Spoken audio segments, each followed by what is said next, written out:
नमस्कार, स्वागत है आपका। आप देख रहे हैं इंडिया वॉइस और मैं हूं आपके साथ योगेश पांडे। जैन समाज की आस्था का केंद्र 20 जैन तीर्थंकरों और अनंत संतों की मोक्ष स्थली श्री सम्मेद शिखर जी पारसनाथ पर्वत राजगिरिडीह झारखंड स्वतंत्र की पहचान, पवित्रता और संरक्षण के लिए सम्मेद शिखर बचाओ आंदोलन में जिले भर का जैन समाज समर्थन में आ गया। तो दूसरी तरफ सांथाल आदिवासी भी शिखर पर अपने हक की बात कर रहे हैं। इस रिपोर्ट को देखिए। सम्मेद शिखर पर जारी संग्राम, आदिवासी और जैन समाज में छिड़ी रात। सम्मेद शिखर विवाद किसका है हिडन एजेंडा?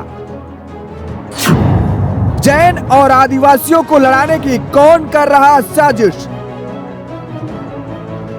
झारखंड के गिरिडीह जिले में स्थित जैन धर्मावलंबियों का तीर्थ स्थल माना जाने वाला सम्मेद शिखर का विवाद अभी भी खत्म होता नजर नहीं आ रहा है। एक तरफ जैन समाज के लोगों ने इस स्थल को उनके लिए धार्मिक स्थल के रूप में घोषित करने की मांग तेज कर दी है, वहीं इस शिखर पर आदिवासियों ने भी अपना अधिकार जताते हुए इस पर्वत को अपने लिए निर्धारित करने की मांग करते हुए अभियान और तेज कर दिया है। आदिवासियों का कहना है कि इस पर्वत को मरांग बुरु के लिए जाना जाता है, इसलिए इस पर उनका अधिकार है। इसके साथ ही आदिवासियों ने राज्य भर में अब आंदोलन करने की घोषणा कर दी है।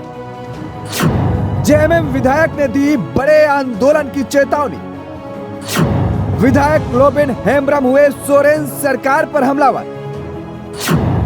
हेम्ब्रम ने राज्य भर में आंदोलन की तैयार की रूपरेखा।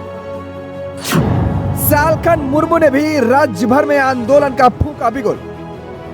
सम्मेद शिखर को लेकर चल रहे विवाद के बीच जेएमएम कोटे के विधायक लोबिन हेम्ब्रम ने आंदोलन की रूपरेखा तैयार की है। वहीं सालखन मुर्मू ने भी राज्य भर में यात्रा कर आंदोलन का बिगुल फूंक दिया।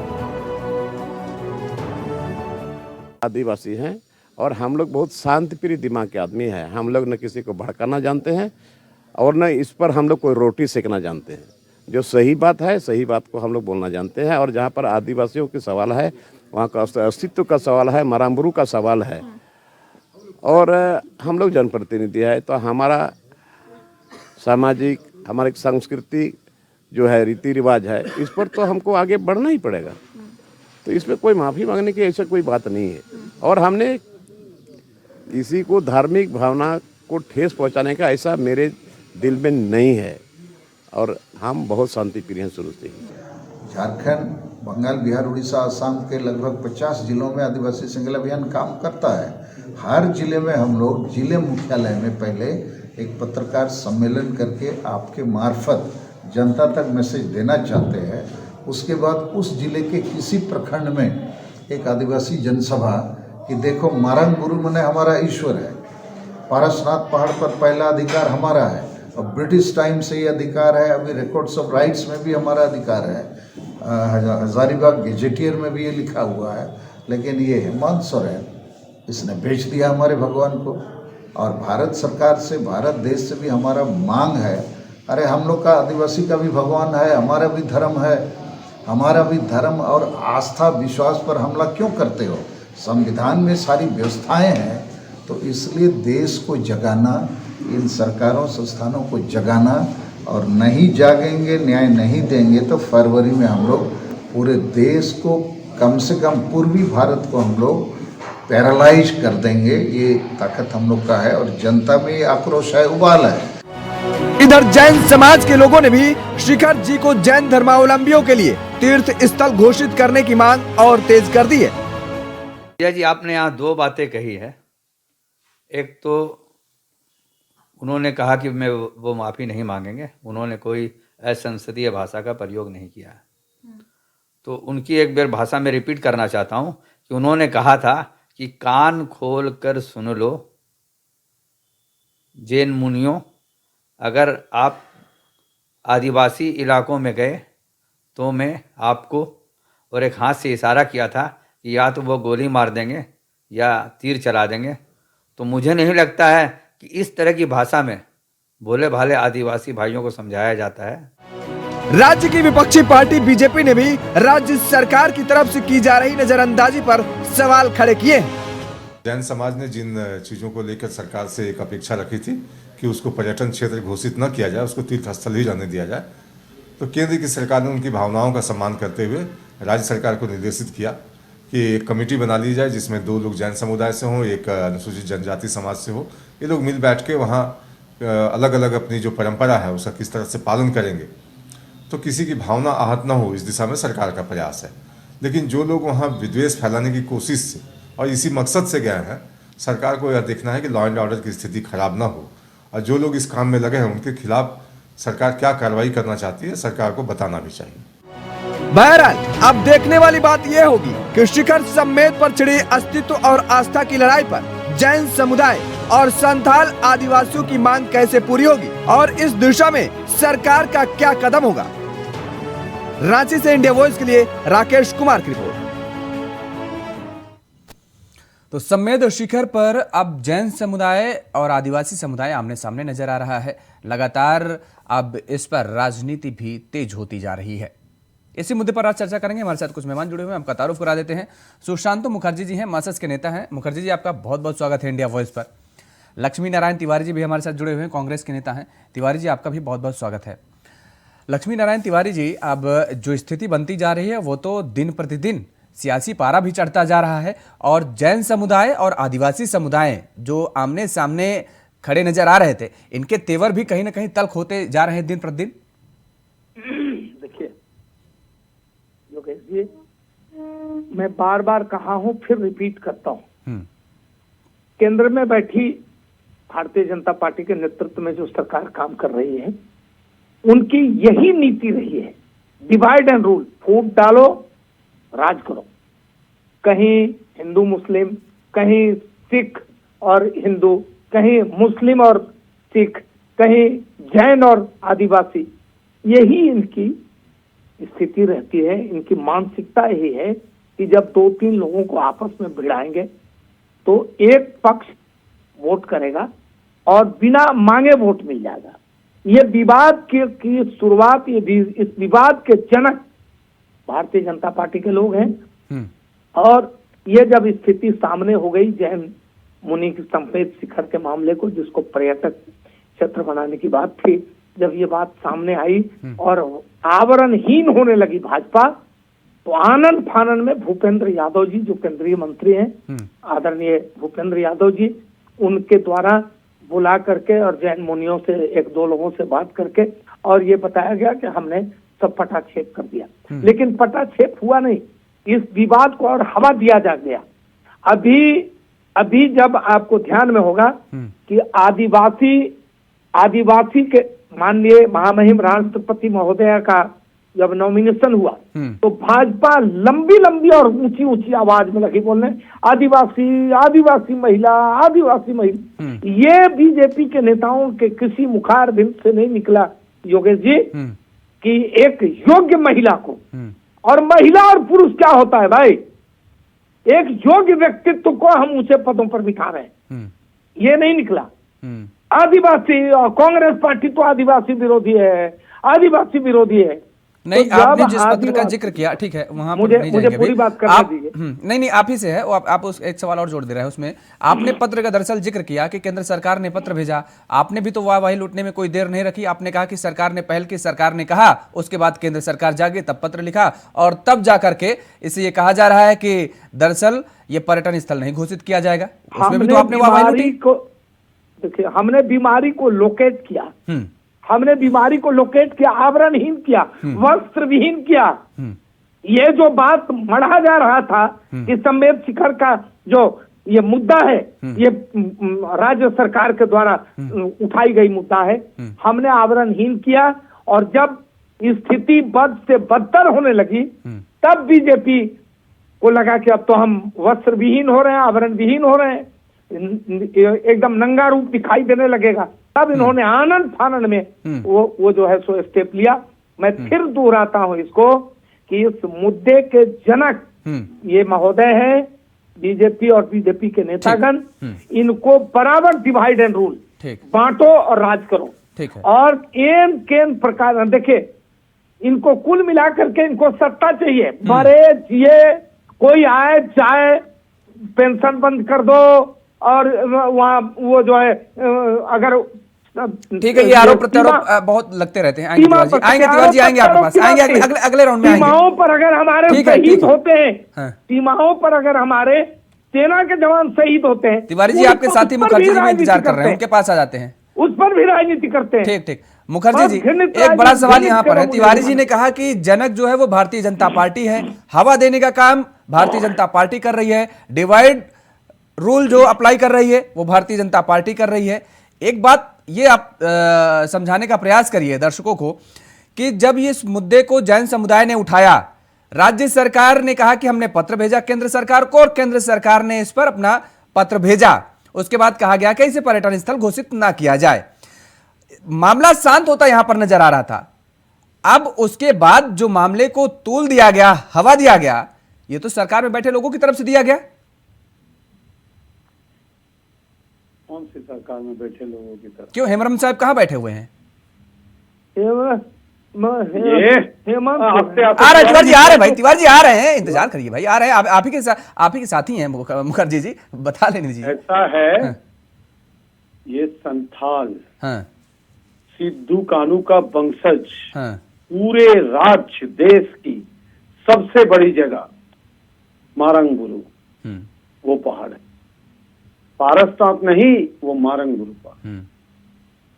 इसको कोई छेड़ने का अगर कोशिश करे तो ये संथाली, यहाँ के आदिवासी नौजवान, ये सिर्फ संथाली नहीं, कोई भी आदिवासी है जो झारखंड में नहीं, पूरे देश में जो 15.5 करोड़ आदिवासी है, सबकी एक ही स्थल है और सबको सब मानते हैं। कल भी प्रोग्राम है दुमका में, हम जा रहे हैं, अभी ट्रेन पकड़ेंगे रात को 9 बजे, हम लोग सब जा रहे हैं दुमका, इसी पर प्रोग्राम है। बड़ी सभा होगी, 15 से 20 हजार लोग आएंगे। किसी को कटाक्ष करने के लिए नहीं, अपनी जो पुरानी हक है, जैसे चलते आ रहे थे जैनी महंत जो भी है, वो अपने जैसे चल रहे थे वैसे चलेंगे। संथाली भाई बहन जिस तरह से चल रहे थे वैसे चलेंगे, किसी को कोई डिस्टर्ब नहीं। लेकिन धरती में अगर बोलेंगे कि सीमाएं बांधेंगे, ये नहीं होगा। मुखर्जी जी, लेकिन एक चीज और जानना चाहेंगे, जब अब वही सवाल है कि जब इसे मुद्दा तूल पकड़ा, केंद्र सरकार ने पत्र भेजा, आप भी चर्चा में, सुन लीजिए, जरूरी सवाल है और मुझे लगता है आपको बताना चाहिए, आप भी चर्चा में मेरे साथ बैठे हुए थे। पत्र आने के बाद ही तुरंत ऑब्जेक्शन कर देना चाहिए था आप लोगों को। आप लोगों ने क्या सोचा समझा? पहले तो आपने वाहवाही लूटी, सुन लीजिए, पहले तो आपने वाहवाही लूटी कि राज्य सरकार की पहल है और केंद्र सरकार उस पर जागा, और उसके बाद क्या सोचा, क्या समझा, उसके बाद एक नया मुद्दा उठा दिया। या तो आप वाहवाही ना लूटते, पत्र आया था केंद्र सरकार की तरफ से, आप तुरंत बिगुल फूंक देते, राज्य सरकार की तरफ से अपील करते। सब बोल लिए, आप बोल लिए, सब बोल लिए। अब सुनिए थोड़ा, ये किनकी पीरियड में आए थे पत्र? रघुवर जी के पीरियड में आए थे। रघुवर जी 19 में दंगा कराने चाह रहे थे, लड़ाने चाह रहे थे। उन्हीं के टाइम केंद्र सरकार ने राज्य सरकार को पत्र दिए थे। आज जब मुख्यमंत्री बदल गए, तभी आरोप जिन्होंने लगाया, जिन्होंने भेजा, जिन्होंने पत्र दिया, उन्होंने आरोप अब इस सरकार को लगा। ये सरकार ने किया क्या? अभी तक केंद्र सरकार ने पूरे आरोप को जितने भी थे उसे आपस नहीं लिए, वो भी एक लॉलीपॉप दे रहे हैं। आप झारखंड की आदिवासी मूलवासी, वहां पर सब जाते हैं, हम लोग भी जाते हैं उस पहाड़ में, मारंगबुरु के पहाड़ में। अगर कोई कह रहे हैं कि 10 से 20 लोग वहां शहादत दिए हैं, मतलब वहां अपने दी दिए हैं, आपको पता है कि झारखंड बनने में हजारों आदिवासी मूलवासी की जान गई है। उसी पारसनाथ, उसी मारंगबुरु पहाड़ से हमारे गुरुजी आंदोलन शुरू किए थे।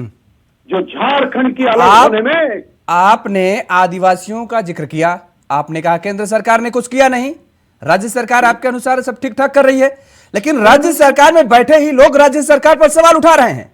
क्यों वो कह रहे हैं अरे, कि जब से बिहार से किस झारखंड सवाल अलग पर- हुआ है, जब बिहार से झारखंड अलग हुआ तब से आदिवासियों के लिए आखिर हुआ क्या? सोरेन साहब जब सरकार में नहीं थे तब उन्होंने बड़ी बड़ी बातें कही, यही बात और यही बात सरकार हम में आने के बाद, कहते हैं। सुन लीजिए, सरकार में आने के बाद उन्होंने क्या किया? लॉलीपॉप पकड़ा दिया। आप केंद्र सरकार को जी, कह रहे जी, हैं, जी, हेमरम जी, साहब जी। कह रहे हैं कि उन्होंने तो हमें लॉलीपॉप पकड़ा दिया, हमारे जी, जी, मुख्यमंत्री जी, ने। जी, जी, जल जी, जंगल जमीन की बात की गई, जी पैसा एक्ट की बात कही गई, जी कहां गया ये सब? और इसके हम बाद तो उन्होंने कहते हैं। उदाहरण दिया कि झारखंड के हम तो साथ ही बार-बार छत्तीसगढ़ अलग कहते बना, हैं। लेकिन छत्तीसगढ़ में पैसा एक्ट लागू हो गया। हमने तो बार बार कहा कि 17.5 साल केंद्र में और 8.5 साल केंद्र और 17.5 साल झारखंड में राज किया बीजेपी सरकार। उन्होंने आदिवासियों के लिए क्या किया? ये सवाल है। 2 से 2.5 साल, 3 साल करीब हेमंत सोरेन चल रही है सरकार। 17.5 साल जो नहीं कर पाया, हेमंत सोरेन उस काम को आगे बढ़ाते हुए बढ़ने की कोशिश कर रहे हैं, जिसकी सबसे ज्यादा रुकावट अगर कोई कर रहे हैं केंद्र सरकार, हमारे ठीक है, सीएनटी ठीक, ना सुनने पड़ेगा। हम नहीं सुन रहे हैं, हम सुन रहे हैं, वो ये इसी से जुड़ा हुआ सवाल है, इसी से जुड़ा हुआ सवाल है। बोलिए बोलिए। अब आप कह रहे हैं केंद्र सरकार रुकावट कर रही है। जी सवाल इतना सा है कि आपके ही विधायक ये कह रहे हैं कि भाई राज्य सरकार ने क्या किया वो बताए। सोरेन साहब ने जो मुद्दे उठाए, वो चाहे एसपीटी एक्ट का हम करें जिक्र, सीएनटी जिक्र करें, 1932 खतियान का हम जिक्र करें, पैसा एक्ट का जिक्र करें, जल जंगल जमीन की बात करें, सभी मुद्दों को लेकर के तो हेमरम साहब सरकार को घेर रहे हैं और जी। सोरेन सरकार पर ही सवाल खड़े कर रहे हैं। जी जी जी जी तो आप लोग क्यों नहीं समझा पा रहे हैं कि भाई केंद्र उन रुकावट कर रही है, समझाएं? सरकार तो आगे बढ़ रही है। क्यों समझाएं? यहाँ पर जनता की सरकार बनती है। लोबिन हेमरम को, माननीय विधायक को जनता जिताई है, लेकिन यहाँ जो 25 विधायक और 12 एमपी जो बीजेपी की है, उसे मोदी ने जिताया है। दोनों में अंतर है। बोलने के अधिकार जो जीतते हैं खुद अपने पार्टी में अगर कह दे तो हमें लगता है ये सबसे मजबूती होगी, लेकिन किसी भी 12 एमपी और 3 राज्यसभा और 25 विधायक की ताकत नहीं है कि अपने आकाओं को कहे, अपने सीनियरों को कहे कि ये गलत हो रहा है, हम इसके लिए इस्तीफा देना चाहते हैं, ये गलत किया आदिवासी मूलवासियों का साथ। बीजेपी का कहने की दम नहीं है, लेकिन राज्य की सरकार, जिस सरकार की सरकार चल रही है, सबसे बड़ी पार्टी है, 30 विधायक है, उसके विधायक कह रहे हैं। ये कितने तो विधायकों, ऐसे ही है कितने आपको। सांसदों को नाम हम गिनाए कि जो भारतीय जनता पार्टी की गाइडलाइन से बाहर जाकर के सरकार को लेकर के कोसते नजर आते हैं? कौन? कौशल किशोर एक का नाम आपने बताइए। सुना है कि नहीं सुना? सांसद, एक नाम बताइए। आपने कौशल किशोर का नाम सुना है कि नहीं सुना है? कितने बयान उनके खोज लीजिएगा। एक बार नाम सुन लीजिए। हाँ जिनको मंत्रिमंडल चले जाते हैं, हाँ, जिनको हटा दिए जाते हैं, वो बीजेपी का रोते रोते बोलते हैं, लेकिन किसी की ताकत नहीं है। 17.5 साल में इतने बड़े भ्रष्टाचार हुए झारखंड में। एक मंत्री, एक विधायक भाजपा की अपनी सरकार के ऊपर अंगुली उठाए नहीं उठाए। अब वो उठा रहे 2.5 साल बाद, बाकी जो बचा है उस पर। आप कौशल किशोर का नाम ले लिया, वरुण गांधी का नाम ले, आप तो आए दिन सुनते होंगे, देखते होंगे वरुण सोशल मीडिया में गांधी कितने कौन पोस्ट है? मारते हैं, कितने पोस्ट करते हैं। वरुण गांधी है, किनकी खून उसमें रग में है, वो तो कितने कहेंगे। विधायक, कितने सांसदों उन्हें के तो नाम हम गिना दें हटाने जो की बात सरकार की, कही ऐसा गई। नहीं है। ठीक है, लेकिन भाजपा नहीं हटाएंगे। ठीक है जी। एक सेकंड, तिवारी जी, क्या हेमरम साहब बिल्कुल गलत हैं? देखिए, अभी मुखर्जी जी ने जो बातें कही, हाँ, यदि मैं उसी को रिपीट करूं तो आप कहिएगा कि दोहरा रहे हैं। नहीं दोहराइए मत, मैं सीधा आप सा सुनिए, सवाल है, सुनिए, सीधा सा जवाब सुनिए, चाहिए। सुनिए, क्या सुनिए, हेमरम सुनिए, साहब गलत अरे हैं? सुनिए सुनिए, कहने दीजिए। एक एक बात पर टोकिएगा पांडे जी तो बड़ा। नहीं, एक एक बात में नहीं टोक रहा हूं आप मैं ये बहुत सीधा सा सवाल इसलिए पूछा देखिए, आपसे। एक नजीर है, एक उदाहरण है। हाँ, आपने ये देखा कि हमारे पार्टी के 3 विधायक, कांग्रेस पार्टी जो सरकार में है, हाँ, कांग्रेस पार्टी के 3 विधायक कलकत्ता में 49 लाख रुपया के साथ पकड़े जाते हैं और अनूप सिंह FIR करते हैं। ये उदाहरण है। और वही डीसी साहब बैठे रहते हैं, वही डीसी साहब बैठे रहते हैं, उन पर आरोप लगता है, डीसी साहब को नहीं हटाया जाता। ये भी उदाहरण है तिवारी जी। अरे सुनिए इधर, ये बीजेपी में आपको उदाहरण नहीं, आपने ये उदाहरण दे दिया, डीसी को आपने क्यों नहीं हटाया? आपने 3 विधायकों का उदाहरण दे दिया, आपने डीसी को क्यों नहीं हटाया? पांडे जी, मेरी बात पूरी तो होने दीजिए। मैं ये कह रहा हूं कि उन्होंने, मुखर्जी जी ने जो बातें कही, निश्चित तौर पर उसको स्ट्रांगली रिपीट करता हूं, मैं स्ट्रांगली रिपीट करता हूं, शब्दों पर ध्यान दीजिए। क्योंकि जब कांग्रेस पार्टी, झारखंड मुक्ति मोर्चा, राजद, इसमें अभी आप देख रहे हैं बिहार में एक जगदानंद सिंह के लड़के जो है, अभिषेक सिंह या क्या, वो पार्टी लाइन से अलग हट करके बोले ना, उन पर एक्सपेंडिशन हुआ, शो कॉज जारी हुआ। लोकतंत्र में आस्था रखने वाली पार्टियां और उसके सदस्य जब जनता के चुने हुए वोटों से निर्वाचित होते हैं तो उनका व्यक्तिगत और नैतिक कर्तव्य होता है कि उनकी आवाज को मुखरता से उठाएं, वो पार्टी लाइन के अंतर्गत हो या पार्टी लाइन को क्रॉस करना पड़े। यदि लक्ष्मण रेखा लांघनी पड़े तो भी पार्टी के विधायक और MP बात अपनी उठाते हैं। सरकार का क्या नैतिक कर्तव्य होता है? यहाँ तो बीजेपी सरकार का क्या नैतिक कर्तव्य होता है कि उसके विधायक जो है, उसके विधायक जो है वो राग रागते रहे और सरकार कान में तेल डाल करके सोती रहे। नरेंद्र मोदी जी कुछ सरकार बोलेंगे, हमने उदाहरण दिया, आप सरकार का बताइए ना, सरकार का क्या रोल होता है? अगर सरकार में बैठे लोग आवाज उठा रहे हैं तो सरकार का सुनने का काम है। सरकार के खिलाफ कितने दिनों से बोल रहे हैं हेमरम साहब, आपको नहीं पता? सरकार ने कोई जवाब दिया क्या अब तक? सुनिए ना, तो सरकार का कोई कमेंट्स नहीं आया है, सरकार की कोई प्रतिक्रिया नहीं है। सरकार ने कह दिया कि जैन समाज को उठा के उखाड़ के फेंक दो। गजब हाल कर रहे हैं भाई, आपके प्रतिनिधि, आपकी पार्टी के लोग आवाज उठा रहे हैं और सरकार उस पर कोई जवाब न दे। आप बताइए तो सरकार कदम उठाए, सरकार 1 सेकंड में नहीं उठाती है कदम। वाह, क्या बात कर रहे हैं, क्या बात कर रहे हैं आप उनके बयान को सुनिएगा। आज से बयान नहीं आ रहे हैं, आज से बयान नहीं आ रहे हैं, आपको जानकारी के लिए बता दूं। बयान आएगा, फिर आएगा जब निर्वाचित जनप्रतिनिधि है, अगर जनता के हक मामले में अगर वो देखता है कि इंक्रोच हो रहा है, अतिक्रमण हो रहा है, तो वो पार्टी की लक्ष्मण रेखा लांघेगा। अरे भाई पार्टी, ठीक है, हमारे नेता, हमारे राहुल गांधी लांघे ना, लेकिन सरकार कब सुनेगी? सवाल ये है। सुनिए जोगेश जी, हमारी पार्टी के शीर्ष नेता राहुल गांधी जी का वक्तव्य सुना होगा, डरो मत, डरो मत। तो जब ये कार्यकर्ताओं के लिए संदेश है तो फिर क्यों डरेंगे? जो सही बात होगी उठाएंगे। निर्वाचित जनप्रतिनिधि, एक व्यक्ति बोलेगा, क्या मजे वाली बात कर रहे हैं तिवारी जी? बच्चा पड़ा रोता रहे और माँ उसको दूध ना पिलाए? अरे भाई, ऐसी कौन सी माँ हो सकती है? उदाहरण सुनिए आप, ऐसी कौन सी माँ हो सकती है? जो भी माँ होगी, अगर उसका बेटा रो रहा होगा तो अगर वो रोएगा तो वो माँ जान जाएगी कि बच्चा भूखा है और उसको तुरंत तन से लगा लेगी और उसको दूध पिलाएगी। योगेश जी, समेत शिखर जी का उदाहरण छोटे बच्चे से ना, अरे छोटे बच्चे से क्या उदाहरण एग्जाम्पल है भाई? छोटे बच्चे से ना। हेमरम साहब अलाप रहे हैं, वो अपना राग अलाप रहे हैं, आप कह रहे हैं कि मैं कह रहा हूँ सरकार, 10 सेकंड, हेलो, सरकार की प्रतिक्रिया आएगी, आप घबराइए नहीं। सरकार 3 महीने सुन रहे हैं, 3 महीने सुन रहे हैं, किसी भी धर्म की पवित्रता को अक्षुण्ण रखेगी। मुखर्जी जी आपका पक्ष रख रहे हैं, मुखर्जी भी रखेंगे। मुखर्जी जी, इतना समझना चाहता हूं बहुत सरल शब्दों में कि भाई इतने दिनों से सरकार को लेकर के कटघरे में खड़े कर रहे हैं सरकार के लोग, सरकार कोई जवाब क्यों नहीं दे रही? या तो समझा नहीं पा रही उन्हें, या तो आप सीधे कह दे कि नहीं भाई आप गलत कह रहे हैं, आप गलत हैं, देखिए आप जनता को भ्रमित कर रहे हैं और आप पार्टी की गाइडलाइन को जो है वो तोड़ रहे हैं। आपको तो कह दिए, सिद्धू कानू के खून, सिद्धू कानू के वंशज लोबिन हेम्ब्रम है, माननीय विधायक लोबिन हेम्ब्रम है, और बिरसा की रास्ता में लोबिन हेम्ब्रम लड़ रहे हैं। इसे कौन रोकेगा? कोई पार्टी नहीं रोकेगा।